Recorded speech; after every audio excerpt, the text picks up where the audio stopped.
Nós estamos de volta com Mulheres em Foco, hoje falando sobre impacto em mulheres. Esse número tem crescido demais e a gente obviamente entende por quê, já que a mulher está muito mais ativa, hoje participa do mercado de trabalho, tem essa dupla, tripla jornada e com isso o estresse que vem junto, né? E falta também o tempo, por outro lado, para a pessoa se cuidar, prestar atenção em si mesma e saber se está tudo bem. Para falar então sobre infarto, sobre como se prevenir contra essa doença, a gente está recebendo aqui uma cardiologista do INCOR, a doutora Branca Maria Liviero, e estamos também conversando com a Nelly, que é uma vítima de infarto, aliás, uma vítima típica, porque ela teve esse infarto depois da menopausa, que é quando, nós já conversamos aqui, a mulher fica mais suscetível a esse aparecimento, a ocorrência dessa doença, ou desse problema, né? Porque o infarto não é uma doença, né? É a doença das coronárias. Ah, é uma doença? Sim. É uma doença. Ah. Ela é a manifestação aguda da doença. Entendi. Mas existe também É a o manifestação. É o ápice da doença. É a pior. E você, quando teve, você já contou, estava fazendo um esforço, estava carregando alguma coisa, subindo uma escada, sentiu aquela dor no peito? Aquela dor. Depois só foi correr para o hospital porque não tinha mais jeito. Porque suava muito, doía muito. É uma dor que a gente é suportável, como você falou, porque ela dá uma intensidade, depois ela diminui, como se fosse uma dor de um parto, sabe? Eu tive todos, assim eu sei. Então, ela ia e voltava, ia e voltava. Doutora, eu vi uma informação importante, eu queria que a senhora indicasse aqui agora. Uma questão de primeiros socorros, eu acho que vale isso para a mulher, para todo mundo.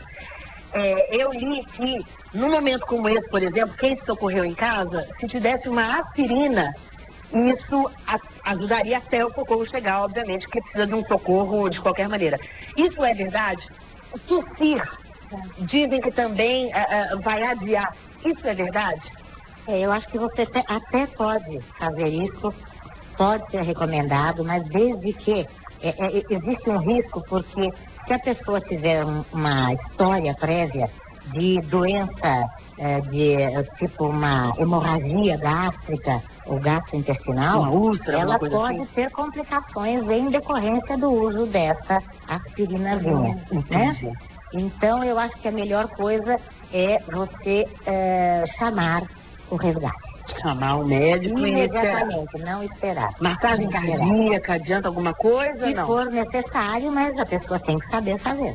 Esse é que é o problema, né? Você, no seu caso, você foi chamada, foi levada, e aí chegando no hospital...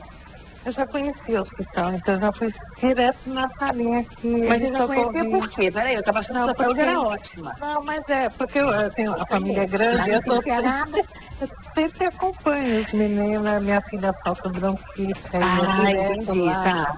Então, você foi andando? Você foi andando? Foi de carro. Em casa, aí quando chegou no hospital, ainda eu fui andando com a minha filha me segurando, né? Praticamente, eu já conhecia, mas eu fui direto. Porque também até então, Nelly, você não sabia o que você estava tendo. Você sabia que estava passando mal. Eu intuía que tinha... Você já imaginava? Mas você não tinha nada. Meu pai, quando ficou doente, eu comecei a estudar sobre isso.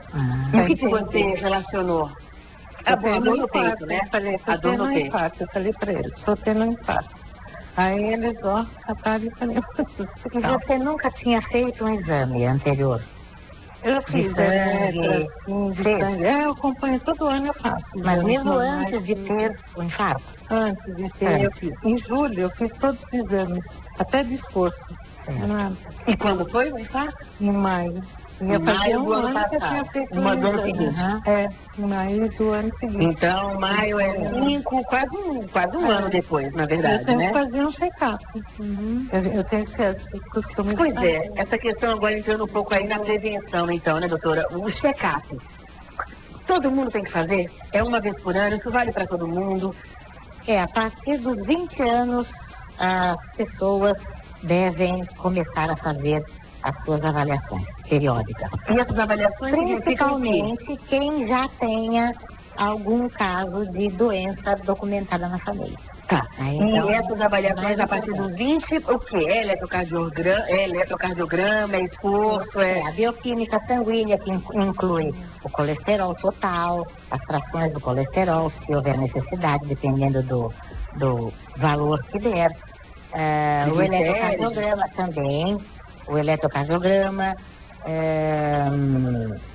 o raio-x de tórax, se houver necessidade, também tudo, cada caso vai orientar de acordo com a história familiar, de acordo com a história do paciente em relação ou à presença ou mesmo à ausência dos sintomas. Agora, quando, por exemplo, eu entendo então, que a partir da menopausa, a mulher se aproximando da menopausa, ela deve intensificar esses exames. É mais ou menos isso, lógico, porque à medida que você vai envelhecendo, né, o seu organismo vai ficando debilitado e mais sujeito às doenças. Então, esse é um fator importante. Que deve ser abordado, é que as mulheres, na época em que elas têm a maior incidência de infarto, elas já estão mais velhas. Então, elas têm maior número de fatores de risco. Então, elas podem ser hipertensas, já podem ter diabetes, elas podem ter também um fator de gordura, abdominal, né? A gordura visceral, que é expressada pela gordura, né? Abdominal, é a circunferência abdominal e da cintura e do quadril. E isso, então, quer dizer, quem está em casa assistindo, que está com a circunferência meio indesejável, digamos assim... Existe um índice, né, para se fazer, o cálculo. Então, baseado nele é que se verifica. Mas, em geral, esse aumento é quando a pessoa já tem maior idade, já está mais velha, e na menopausa mesmo. O acúmulo de gordura na mulher é preferencialmente aqui. E qual é o cálculo? É fácil da pessoa fazer em casa? É pegar a medida? Você mede o quadril e mede também a sua cintura. Então, o valor da cintura dividido pelo valor do quadril dá o seu índice que pode predizer se você tem ou não. Tá, as pessoas então vão fazer essa conta em casa. A partir de que número é preocupante? Tem esse número? Esse número ele vai aumentando, né? Quando ele aumenta, aí ele é preocupante. Tá, de acordo com a partir de você tem que ver 0,85 para as mulheres e 0,9 para os homens. Se essa divisão der mais de 0,85 para uma mulher e mais de 0,9 para um homem, é bom procurar um médico. É bom procurar um médico. Tá, é bom procurar um médico sempre. Na verdade, como a gente viu aqui, né? E é um alerta. Sem dúvida, um acompanhamento mesmo. E sabe o que eu quero saber? Nós vamos para o intervalo, mas eu volto já com essa pergunta e com a resposta. Na época da menopausa, a questão da reposição hormonal, isso ajuda ou atrapalha? A gente volta já com Mulheres em Foco, não sai daí.